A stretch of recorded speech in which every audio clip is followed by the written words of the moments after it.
बिस्मिल्लाहिर्रहमानिर्रहीम। आज से हम क्लास 9 के लेक्चर स्टार्ट कर रहे हैं। आज पहला लेक्चर का टॉपिक है मैट्रिक्स। व्हाट इज़ मैट्रिक्स, ये इसका शॉर्ट क्वेश्चन बनता होता है कि व्हाट इज़ मैट्रिक्स। इसकी डेफिनेशन इसमें आप लिखेंगे और उसके बाद आपने इसकी डेफिनेशन में क्या होगा कि ये एक रेक्टेंगुलर एरे होता है। यानी मिसाल के तौर पर अगर आपके पास एक दो जो है ना स्क्वायर ब्रैकेट्स के अंदर अगर आप इस तरतीब से कोई भी चीज़ लिखते हैं तो इसको हम क्या कहते हैं, मैट्रिक्स कहते हैं। इसकी डेफिनेशन आप पास बुक्स में मौजूद है जो कि फ़र्स्ट पेज के ऊपर ही है, सेकंड पेज नंबर 2 पे। A rectangular array are a formation of a collection of real numbers से 0 1 2 3 and 4 and 7 in such way 1 2 3 0 4 2, then you can call it matrix। आगे काइंड्स ऑफ मैट्रिक्स आ जाएगा, उसमें हमारे पास जो पहली है मैट्रिक्स वो आ जाएगी हमारे पास रो मैट्रिक्स। रो मैट्रिक्स कौन सी मैट्रिक्स होती है? वो ऐसी मैट्रिक्स होती है जिसमें सिर्फ और सिर्फ एक रो, जैसे 2 3 4। और हम जब भी किसी मैट्रिक्स को डिनोट करते हैं या किसी उसे हम क्या करते हैं, कैपिटल अल्फ़ाबेट से डिनोट करते हैं। A B C D जो भी हम अल्फ़ाबेट लिखेंगे वो कैपिटल लिखेंगे। और अगर हमने कोई मैट्रिक्स लेनी है और उसमें इंग्लिश अल्फ़ाबेट्स लिखने हैं तो हमेशा जो मैट्रिक्स के अंदर जो के उनके एलिमेंट होंगे वो हमेशा स्मॉल लेटर में लिखेंगे और कैपिटल लेटर से उसे डिनोट करेंगे। पहला है row matrix. Row matrix are matrix in which there is a one row. And जो सेकंड वन आ जाएगा वो आ जाएगा कॉलम मैट्रिक्स। कॉलम मैट्रिक्स कौन सी होती है? कॉलम मैट्रिक्स वो होती है जिसके अंदर आपके पास क्या है, एक कॉलम हो। कॉलम हम किसको कहते हैं? 1 2 3 ऐसी चीज़ जो वर्टिकल हो वो चीज़ क्या होती है? ऐसी एलिमेंट की तरतीब जो वर्टिकल हो वो क्या कहलाती है? कॉलम। और जो हॉरिजेंटल हो यानी उफ़की हो और अमूदी कॉलम हो गई और उफ़की क्या हो गई हमारे पास? रो मैट्रिक्स यानी रो हो गई। और जो हमारे पास अमूदी या वर्टिकल होगी वो हमारे क्या कहलाएगी? Column matrix. इसी तरह कॉलम मैट्रिक्स वो मैट्रिक्स होती है जिसके अंदर सिर्फ और सिर्फ एक कॉलम मौजूद है, उसकी आप कोई भी दे सकते हैं। उसके बाद आप आ जाते हैं जी order of a matrix. Order of a matrix, order of matrix कैसे निकाला जाता है? अगर आपके पास एक मैट्रिक्स ए है और वो 2 3 4 2 1 3 है, इस तरीके से कोई भी मैट्रिक्स है तो उसका ऑर्डर निकालेंगे तो पहले उसमें क्या करेंगे, रोज़ देखेंगे कितनी है। इसमें रोज़ कितनी है? 1 2 3 रोज़ हैं। और फिर कॉलम देखेंगे वो कितने हैं, वो है 2। तो हमारे पास क्या बन जाएगा इसका ऑर्डर ऑफ ए मैट्रिक्स, वो बन जाएगा हमारे पास 3/2। यानी हमने रो पहले लिखनी है और कॉलम बाद में। रो को हम डिनोट करते हैं M से और कॉलम को हम डिनोट करते हैं N से। इस तरह आपके पास कोई भी मैट्रिक्स आ जाए, जैसे C मैट्रिक्स है और आपको इस तरह दे दी जाए 2 4 4 3 1 या 2 3 4 4 3 1 दे दें और कहें कि इसका ऑर्डर निकालें, तो फिर आप इसको लिखेंगे ऑर्डर ऑफ मैट्रिक्स C जो है वो हमारे पास ये है। इसमें कितनी रोज़ हैं? R1 R2 2 रोज़ हैं तो 2 पहले लिखेंगे, उसके बाद बाय, उसके बाद 1 कॉलम 2 कॉलम एंड 3 कॉलम, ये कॉलम हो जाएंगे तो ये हमारे पास 2/3 आ जाएगी। इसका ऑर्डर ऑफ C आ गया। हम क्योंकि फ़र्स्ट एक्सरसाइज की तरफ जा रहे हैं लिहाजा हम पहले क्या करेंगे कि उसकी स्टार्ट में जो उसकी डेफिनेशन है उसके मुताबिक हम चलेंगे और उसके बाद एंड में मैं आपको बताऊंगा कि इसकी एप्लीकेशन कहाँ कहाँ की जा सकती है। और ये जो मैट्रिक्स का यूज़ है जो सबसे पहले किसने किया था, तो वो थे, उनका नाम था आर्थर कैले। आर्थर कैले।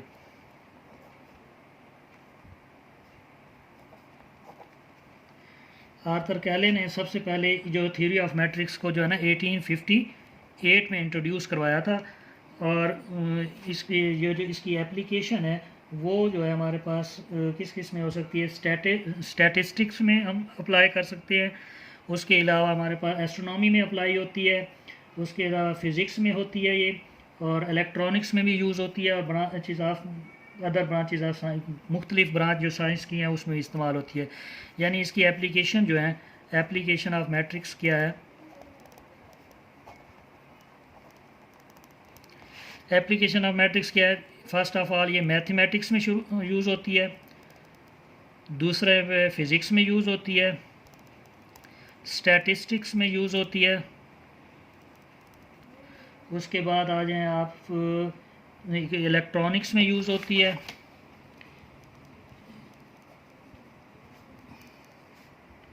उसके अलावा जो है ना काफ़ी सारी जो अदर ब्रांचेस हैं हमारे पास साइंस की, उसमें ये यूज़ की जा होती है या अप्लाई की जा सकती है ऑफ साइंस। अब हम चलते हैं नेक्स्ट डेफिनेशन की, वो है इक्वल मैट्रिक्स। इक्वल मैट्रिक्स यानी मसावी कालिब, यानी मसावी कालिब। मैट्रिक्स को उर्दू में हम मसावी कालिब कहते हैं, क्योंकि ये वीडियोस मैं दोनों लोगों के लिए बना रहा हूँ, इंग्लिश मीडियम के लिए भी और उर्दू मीडियम के लिए भी, तो इसलिए मैं साथ साथ उसका उर्दू जो है ना तर्जमा भी साथ साथ कर रहा हूँ। इक्वल मैट्रिक्स मीन मसावी कालिब। अब इसके लिए दो कंडीशंस का होना ज़रूरी है। फर्स्ट ऑफ ऑल क्या है जी? ऑर्डर ऑफ मैट्रिक्स इक्वल हो, ऑर्डर ऑफ मैट्रिक्स जो है ना वो इक्वल होनी, यानी जैसे हमारे पास दो हैं, ए इज इक्वल टू 2 4 3 1, और सेकंड हमारे पास है 2 6 माइनस 2 1 प्लस 2 एंड 1 माइनस 0। ये टू हमारे पास जो है ना मैट्रिसेस हैं ए और बी। अब हमने देखना है कि ये इक्वल है या नहीं है। उसके लिए सबसे पहले हम आर्डर देखेंगे। ये देखें, इसमें 2 रोज़ 2 कॉलम है, इसमें भी 2 रोज़ और 2 कॉलम है। तो इसको हम देखेंगे कि ये आर्डर बराबर है या नहीं है। अब इसमें देखें 2 बाई 2 है इसका आर्डर, और इसका भी 2 बाई 2 आर्डर है। तो पहली कंडीशन तो मुकम्मल हो रही है कि order of matrix A is equal to order of matrix B. और सेकंड जो है हमारे पास वो है इसकी कंडीशन की इसके कोरेस्पॉन्डिंग एलिमेंट भी इक्वल होने चाहिए, कोरेस्पॉन्डिंग एलिमेंट भी इक्वल होने चाहिए। फर्स्ट एलिमेंट ये 2 है, इसका भी फर्स्ट एलिमेंट 2 है। कोरेस्पॉन्डिंग से मतलब है कि जो फर्स्ट ए मैट्रिक्स है उसका फर्स्ट एलिमेंट भी वही हो जो बी का है। तो ये यहाँ 4 है, इसका भी अगर हम माइनस करें तो 4 आता है। ये 3 है, इसको ऐड करें तो ये भी 3 है, इसको माइनस करें तो ये भी 1 है। ये यानी इसके तमाम एलिमेंट जो कोरेस्पॉन्डिंग एलिमेंट है वो भी इक्वल है। Corresponding elements of matrix A and B are equal, यानी ये 2 कंडीशंस हैं जो अगर सेटिस्फाई हो जाएं तो हम कहेंगे कि ये आपस में इक्वल मैट्रिक्स है। यहाँ तक हो गया। अब हम चलते हैं नेक्स्ट 1.1 पे। तो एक्सरसाइज जो 1.1 है आपकी, उसमें के जो पहले क्वेश्चन है ना वो तो है आपके लिए जो है ना एक किस्म की ऑब्जेक्टिव है, यानी जस्ट आपने बताना है। फर्स्ट क्वेश्चन में आपने बताना है कि इनका मैट्रिक्स का आर्डर क्या है, ठीक है, और सेकंड में आपने बताना है कि कौन सी ये जो है मैट्रिक्स आपस में इक्वल है। तो क्वेश्चन 1 और 2 तो इजी हैं, जो आप इजीली आप कर सकते हैं। मैं यहाँ आपके लिए सॉल्व करूँगा क्वेश्चन नंबर 3, और ये शॉर्ट क्वेश्चन के लिए बहुत इम्पॉर्टेंट क्वेश्चन है। ये अक्सर जो हमारे जितने भी बोर्ड हैं पंजाब के, उन सब में ये आ चुका है। तो क्वेश्चन नंबर 3 की जो हमारे पास है वो कहता है जी कि हमारे पास 2 मैट्रिक्स हैं a plus c, a plus 2b and c minus 1, 4d minus 6 is equal to 0, minus 7, 3 and 2d। अब इस क्वेश्चन में वो कहता है कि ये इक्वल है, हमने इन्हें इक्वल नहीं करना, या हमने ये चीज़ नहीं देखनी कि ये वाकई ये इक्वल है या नहीं है। इन्होंने हमें कंडीशन दे दी है कि ये दोनों आपस में इक्वल है। आपने जस्ट ये करना है कि a b and c and d की वैल्यू फाइंड आउट करनी है। उसके लिए हम क्या करेंगे, अब क्योंकि ये इक्वल है तो इसकी फर्स्ट कंडीशन तो ये है कि आर्डर दोनों का इक्वल है। सेकंड कंडीशन में वो कहता है जी corresponding elements of matrix are equal होते हैं। तो क्योंकि ये उन्होंने इक्वल दे दिया तो इसका मतलब है इसके जो कोरेस्पॉन्डिंग एलिमेंट भी होंगे वो सारे आपस में इक्वल होंगे। इसके लिए हम क्या करेंगे, फर्स्ट का ए प्लस सी है, सेकंड का 0 है, तो ये इसके इक्वल हो जाएगा। इसे हम फर्स्ट इक्वेशन बना देंगे। इसके बाद सेकंड इक्वेशन हमारे पास क्या आएगी, ए प्लस 2b ये सेकंड इसका एलिमेंट है तो उसके सेकंड एलिमेंट के इक्वल होगा, -7 आ जाएगा। फिर हम थर्ड बनाएंगे तो थर्ड हमारे पास क्या आएगी, वो आएगी कि हमारे पास C-1 इसका थर्ड है, और जो हमारे पास थर्ड वन है इसका वो 3 है। C-1 इज इक्वल टू 3 आ जाएगा, ये थर्ड इक्वेशन बन जाएगी। उसके बाद 4D-6 is equal to 2D आ जाएगा, 2D उसका फोर्थ है। तो ये हमारे पास 4 इक्वेशन बन जाएंगी, यानी 4। अब इन इक्वेशंस को सॉल्व करके ना हमने क्या करना है, इनका आंसर निकालना है। तो सबसे पहले हम क्या करेंगे, जो हम इक्वेशन हम देखें, फर्स्ट इक्वेशन में हमारे पास दो वेरिएबल है A और C। अब दोनों की वैल्यू में से एक की वैल्यू मालूम होगी तो हम उसको मालूम कर सकते हैं। अगर A+2 भी सेकंड में है, सेकंड में भी दो वेरिएबल हैं जिनको हम जो है ना सॉल्व करके भी आंसर नहीं निकाल सकते। या तो हम ये चीज़ करें, एक चीज़ ये है कि हम इन दोनों फर्स्ट और सेकंड को आपस में सब्ट्रैक्ट कर दें तो एक कैंसिल हो जाए, तो फिर भी हमारे पास दो बचते हैं, यानी हमारे पास वैल्यू किसी की नहीं आती। फिर हम देखेंगे थर्ड पे, अगर हम थर्ड में देखें तो इसमें सिर्फ एक है, और फोर्थ इक्वेशन देखें तो उसमें भी सिर्फ एक वेरिएबल है। तो हम इन दोनों को सॉल्व करके वेरिएबल की वैल्यू निकाल सकते हैं, और इन वैल्यूज़ को यूज़ करते हुए फर्स्ट एंड सेकंड में तो हम बाकी की भी निकाल सकते हैं। तो हम सबसे पहले क्या करेंगे, solving equation 1 third and fourth, in equation को सॉल्व करेंगे। First C-1 is equal to 3। अब आप 8th क्लास तक पढ़ चुके हैं कि आप जब भी इक्वल से, ये हमारे पास 4 साइंस होते हैं, plus, minus, multiplication and division, और जब हम इस प्लस को इधर लेके जाते हैं इक्वल से दूसरी साइड पे तो वो माइनस में चेंज होता है। माइनस को जब उस साइड पे लेके जाते हैं तो ये प्लस में चेंज होता है। मल्टीप्लिकेशन को जब उधर लेके जाते हैं तो डिवीजन में, क्योंकि यहाँ मल्टीप्लाई हो रहा है उधर जाके डिवाइड होगा, और यहाँ डिवाइड हो रहा हो तो उधर मल्टीप्लाई होगा। यानी ये 4 ऑप्शन हमारे पास हैं। तो ये हम यही चीज़ यूज़ करते हुए इनको सॉल्व करेंगे इक्वेशन को। C-1 इज इक्वल टू 3 है, तो हम क्या करेंगे, C इज इक्वल टू -1 को इधर ले जाएंगे तो ये +1 हो जाएगा, और वहाँ से हमारे पास C की वैल्यू क्या आ जाएगी, 4। उसके बाद हम 4D-6 is equal to 2D है, इसको सॉल्व करेंगे तो हम क्या करेंगे, D वाले एक साइड पे कर लेंगे, जो सेम वेरिएबल हैं वो एक साइड पे हो जाएंगे, और जो हमारे पास कांस्टेंट है वो दूसरी साइड पे चला जाएगा। अब ये 4D 2D को इधर लेके आएंगे, वो प्लस का इधर आ क्या होगा, माइनस का, और ये 6 माइनस का तो इधर जा क्या होगा, प्लस का। अब इसके बाद हम क्या करेंगे, 4D में से 2D को माइनस करेंगे तो 2D बचेगा हमारे पास, और 6 आ जाएगा, और यहाँ से हमारे पास D इज इक्वल टू क्या आ जाएगा, 6/2।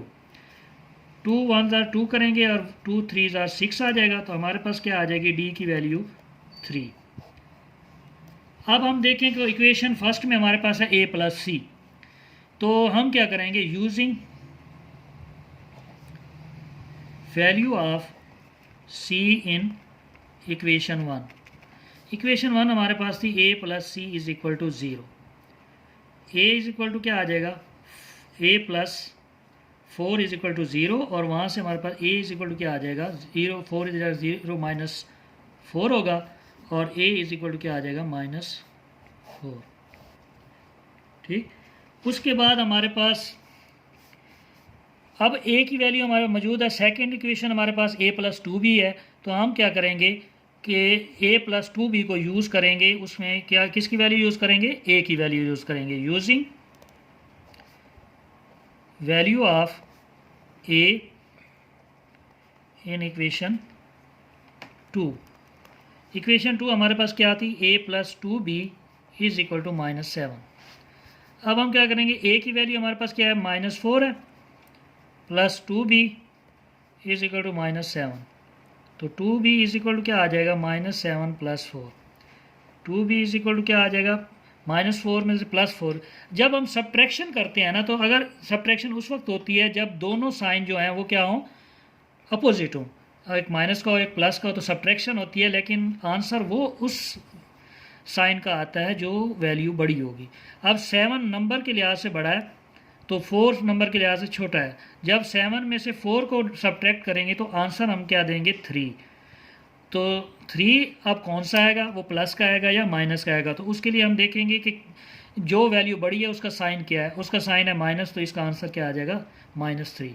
अब 2 जो है वो b के साथ मल्टीप्लाई हो रहा है, क्योंकि दो वैल्यूज़ के दरमियान अगर कोई साइन नहीं है तो इसका मतलब होता है वो मल्टीप्लाई हो रहे हैं, मल्टीप्लिकेशन का साइन वहाँ मौजूद है। b इज इक्वल टू क्या आएगा, ये मल्टीप्लाई होगा तो इस साइड पे जाके क्या होगा, डिवाइड। जब डिवाइड करेंगे तो या ये आंसर भी आप दे सकते हैं और ये आंसर भी दे सकते हैं, डिवाइड करके 1.5। तो हमारे पास a इज़ इक्वल टू आ गया -4, b इज़ इक्वल टू आ गया -3/2 और c आ गया हमारे पास 4 और d आ गया 3। ये इसका आंसर। अगर हम अपना जो आंसर है वो चेक करना चाहते हैं कि ठीक है या नहीं, तो हम इसकी जो है ना वैल्यूज़ अगर पुट करके देखें, यहाँ पे हमारे पास क्या है, a+c है, यहाँ a+2 भी है, यहाँ c-1 है, यहाँ 4d-6 है, इज़ इक्वल टू यहाँ 0 है, यहाँ -7 है, यहाँ 3 है और यहाँ 2d है। ठीक, अब हम देखें अगर इसकी जगह हम वैल्यूज़ पुट करें, a की वैल्यू हमने निकाली -4 और इसकी +4, इसकी हमने -4 निकाली a की और इसकी हमने निकाली -3, प्लस माइनस माइनस हो गया 3/2 आ गई। इसकी हमने निकाली c की 4 -1 आ गया, 4 और d की वैल्यू क्या निकाली हमने 3 -6 और इधर आ जाएगा 0 -7 3 और 2 × 3। अब देखें 4 -4 ये इज़ इक्वल टू 0 हो गया। अब यहाँ -4 है, यहाँ 3/2 है, तो इसका एलसीएम लेंगे हम, इसको इस तरह हम सेपरेट सॉल्व कर लेते हैं। माइनस एलसीएम इसका 2 आया, इसके नीचे 1 है, जहाँ कोई चीज़ नहीं होती डिवाइड हो रही वहाँ 1 डिवाइड हो रहा था। 1 को जब 2 पे डिवाइड करेंगे, जब हम एलसीएम लेते हैं तो हमारे पास जो डिनोमिनेटर होता है उसको डिवाइड करते हैं एलसीएम पे, उस और एलसीएम जो आंसर आता है उसे मल्टीप्लाई करते हैं न्यूमरेटर से, यानी शुमार कुनिंदर से। नीचे वाले को मखरिज कहते हैं उर्दू में, ऊपर वाले को क्या कहते हैं, शुमार कुनिंदर। अब 1 को 2 से मल्टीप्लाई करेंगे 2 आ जाएगा और 2 को जब 4 से तरफ देंगे तो -8 आ जाएगा, यानी 2 4 are 8। यहाँ 2 है, 2 पे डिवाइड करें आंसर 1 आएगा, तो 1 को 3 से मल्टीप्लाई तो 3 आ जाएगा।